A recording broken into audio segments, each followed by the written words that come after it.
Oke guys, selamat pagi. Ketemu kembali di channel yang cerdas, jernih, jujur, dan pemberani. Guys, kali ini aku ingin menanggapi bahwa pemberitaan dan muncul di mana-mana Pak Jokowi kan mengatakan saya kasihan dan saya sedih kalau nanti proses ini berlanjut.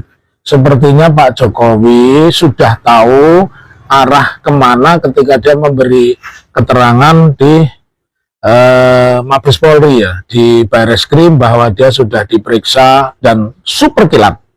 22 pertanyaan hanya diperlukan seorang Pak Jokowi 1 jam ya guys ya. Nah itu sudah kejanggalan yang pertama ya, karena saya melihat bahwa satu jawaban itu diucapkan dalam waktu 3 menit. Padahal itu kan masih proses ketik ya. Jadi kalau saya menilai sepertinya sudah disiapkan Pak Jokowi pro forma saja, datang saja ke kepolisian dan kemudian jadilah sebuah berita. Nah ini guys yang menarik ya, sebagai seorang ahli pidana ya, saya tepatnya Presiden Asosiasi Ahli Pidana Indonesia, saya ingin sampaikan seperti deskripsi di bawah. Pasal 185 ayat 1 KUHP itu menyebut tentang saksi ya, bahwa keterangan saksi itu yang paling kuat apa yang saksi nyatakan di depan sidang. Nah, penjelasannya begini guys.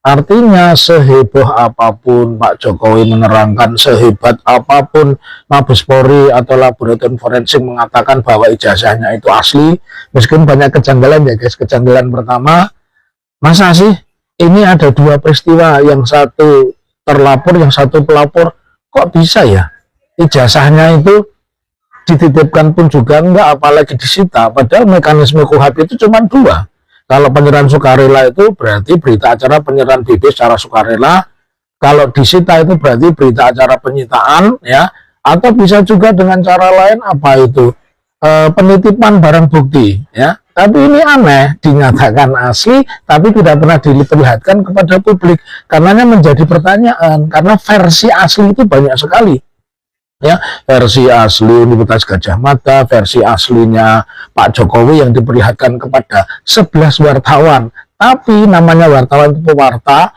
oleh Pak Jokowi tak boleh memotret, juga tak boleh membawa alat perekam.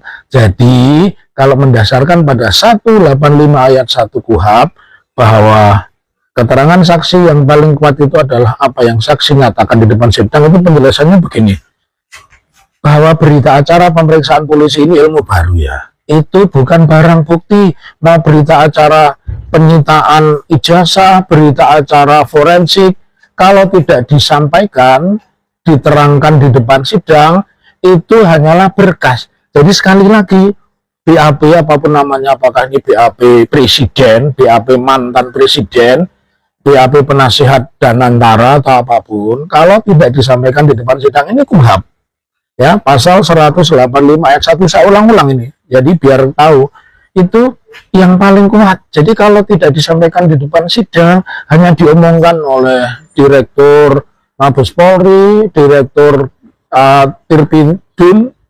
Direktur Tindak Pidana Umum, ini asli, kalau tidak pernah dibawa ke pengadilan, maka siapapun boleh menyangkal. Dan saya mengatakan 80% saya tidak mempercaya itu, karena ilmu saya dan aturan hukum memang seperti itu. Jadi BAP apapun namanya, siapapun yang diperiksa, itu bukan alat bukti, tapi itu berkas mendukung persidangan. Dan pembuktian yang paling kuat 185 ayat 1 itu hanya di depan sidang ya, begitu juga 185 ayat 2 dan 185 ayat 3 itu semuanya harus disampaikan di depan sidang. Jadi kalau tidak disampaikan di depan sidang, maka itu cuma menjadi berkas dan itu tidak bisa disebut sebagai alat bukti. Jadi mari kita satu bertindak dengan cerdas. Cerdas itu paham aturan, cerdas itu mengerti aturan, kemudian jujur itu menerapkan aturan secara benar, pemberani memfaktakan, mewartakan secara benar, bahwa apa yang disebut cerdas itu pemeriksaan lewat scientific justice ya, itu scientific justice crime, pemeriksaan buat ilmu pengetahuan, itu sudah benar ya, oke, standarnya. Kemudian yang kedua, bahwa diuraikan secara jujur, jangan ditutup-tutupi. Kalau memang itu yang diperiksa itu fotokopi, yang disita fotokopi, katakan fotokopi. Dan yang ketiga, harus berani apapun hasilnya. Karenanya dari itu, melihat ketentuan pasal 185 ayat 1, saya mengatakan saya setuju dengan apa yang mau dilakukan oleh Dr. Tifa dan Dr. Risman Sianipar, ya. Ini khusus yang kedua ini kan alumni Tokyo. Kebetulan saya 2008 juga pernah dapat beasiswa ke Tokyo. Saya akan mendukung kalau dia menggandeng ahli membaca tanda tangan dari luar negeri, itu ada ilmu tersendiri. Kemudian saya juga akan mendukung kalau membawa ahli digital forensik dari luar negeri sebagai pembanding.